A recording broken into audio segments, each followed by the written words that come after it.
Supreme court में वक्फ कानून पर कल भी सुनवाई होगी। सुप्रीम कोर्ट का वक्फ कानून पर बड़ा सवाल भी आया है। कपिल सिब्बल के कोर्ट में दलील क्या रही वो भी बताते हैं। 20 करोड़ लोगों के अधिकारों पर लूट है ये कानून। मुस्लिम उत्तराधिकार में दखल है ये बिल।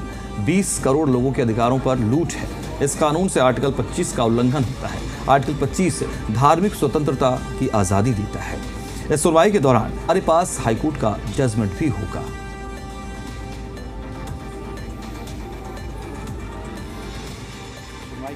हम यहाँ आए थे, सारे वकीलों ने अपनी बात रखी और ये जो केंद्र सरकार जो अनकॉन्स्टिट्यूशनल बिल लेकर आई है, हमें उसमें उम्मीद है कि हमें कुछ ना कुछ ऐसा ऑर्डर यहाँ से पास होगा जिस पे हमें राहत मिलेगी।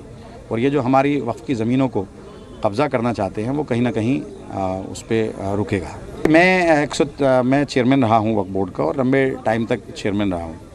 यहाँ पर 1977 प्रॉपर्टीज़ हैं वक्फ की और वो सारी की सारी वक्फ के गज़ट नोटिफिकेशन के अंदर हैं। उसमें एरिया भी है, उसमें लोकेशन भी है। तो ऐसा कुछ नहीं है कि हम किसी भी ज़मीन को जो है ये हम क्लेम कर दें, ऐसा कुछ नहीं है और क्लेम कर देने से हो नहीं जाती है।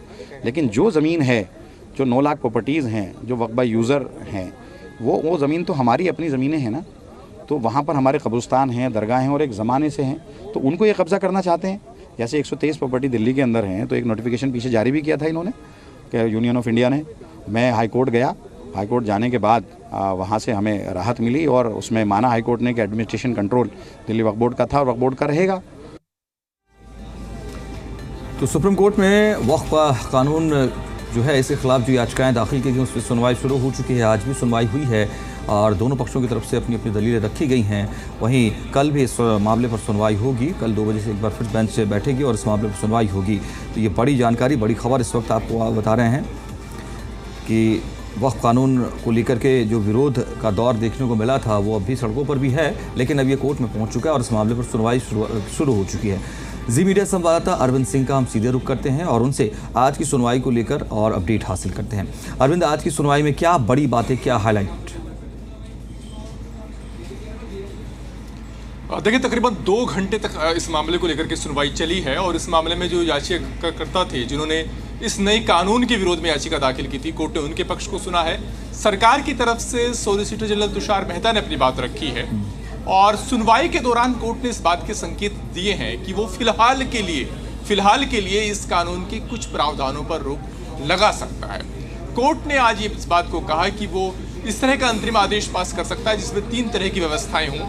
यानी पहली व्यवस्था ये हो कि जब तक इस कानून की वैधता पर कोर्ट सुनवाई कर रहा है तब तक ऐसी वक्फ प्रॉपर्टी जिनको कोर्ट की तरफ से वक्फ प्रॉपर्टी घोषित किया गया है, भले ही वो प्रॉपर्टी वक्फ बाय यूजर हो या फिर वक्फ बाय डीड हो, यानी डीड के जरिए जिनको वक्फ प्रॉपर्टी घोषित किया गया है, उनको डी नोटिफाई ना किया जाए। दूसरी कोर्ट ने कहा कि वो ऐसी व्यवस्था दे सकता है जिसके तहत कि अगर कोई सरकारी अधिकारी, कोई कमिश्नर इस बात की जाँच कर रहा है कि विवादित प्रॉपर्टी सरकारी ज़मीन पर तो नहीं बनी है, तो इस दरमियान वो जांच को जारी रख सकता है, लेकिन उनकी जांच किसी अंतिम निष्कर्ष तक नहीं पहुंचेगी। और तीसरी बात ये कि चाहे वक्फ काउंसिल हो या वक्फ बोर्ड हो, उसमें एक्स ऑफिसो मेंबर यानी जो पदेन सदस्य हैं, उनके अलावा सभी सदस्य सिर्फ मुस्लिम समुदाय से ताल्लुक़ रखने वाले हैं। तो कोर्ट इस तरह का अंतरिम आदेश पास करने ही वाला था, लेकिन इस मामले में जो एसडी तुषार मेहता और जो बाकी वकील हैं उन्होंने कहा कि अभी ये व्यवस्था नहीं दी जानी चाहिए और इस मामले में उनके पक्ष को और ज़्यादा सुना जाना चाहिए। तो कोर्ट ने फिर सुनवाई कल के लिए टाल दी है। लेकिन कोर्ट ने जो संकेत दिए हैं उसके मुताबिक इस तरह का अंतरिम आदेश इस मामले में आ सकता है और इसका मतलब ये कि नए कानून के कुछ प्रावधानों पर अंतरिम रोक लग सकती है, फिलहाल के लिए रोक लग सकती है। सुनवाई के दौरान कोर्ट के कुछ सवाल भी रहे। कोर्ट के सवाल ये रहे कि क्या वक्फ बाय यूजर का प्रावधान पूरी तरीके से खत्म कर दिया गया है।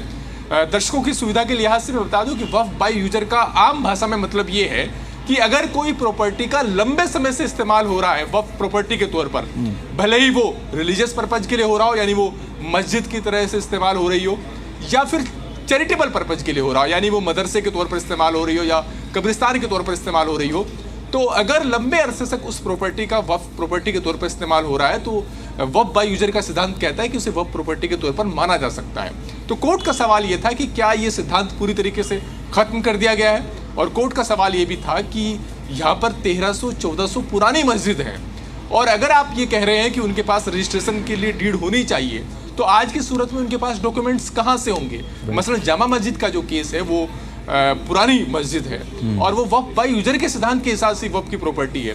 दूसरा कोर्ट का सवाल ये था कि क्या ये मानना सही होगा कि अगर कोई कमिश्नर इस बात की जांच कर रहा है कि वो संपत्ति जिसको लेकर के विवाद है वो सरकारी जमीन पर बनी है या नहीं, तो क्या इस दरमियान उससे वक्फ प्रॉपर्टी ना माना जाए? ये बात सही होगी? ये बात क्यों ना सिविल कोर्ट पर छोड़ दी जानी चाहिए कि वो तय करे कि वो वाकई वक्फ प्रॉपर्टी है नहीं। तो कोर्ट ने कुछ प्रावधानों पर सरकार से स्पष्टीकरण मांगा है। कल सरकार की तरफ से एसजी तुषार मेहता अपनी बात आगे जारी रखेंगे और उसके बाद मुझे ये उम्मीद है कि कल कोर्ट का इस मामले को लेकर कोई अंतरिम आदेश आ सकता है और कोर्ट इस मामले में फिर आगे चलकर सरकार को नोटिस जारी कर जवाब भी मांग सकता है। ठीक, अरविंद सिंह, बहुत शुक्रिया आपका तमाम डिटेल्स के लिए, बहुत अपडेट्स के लिए।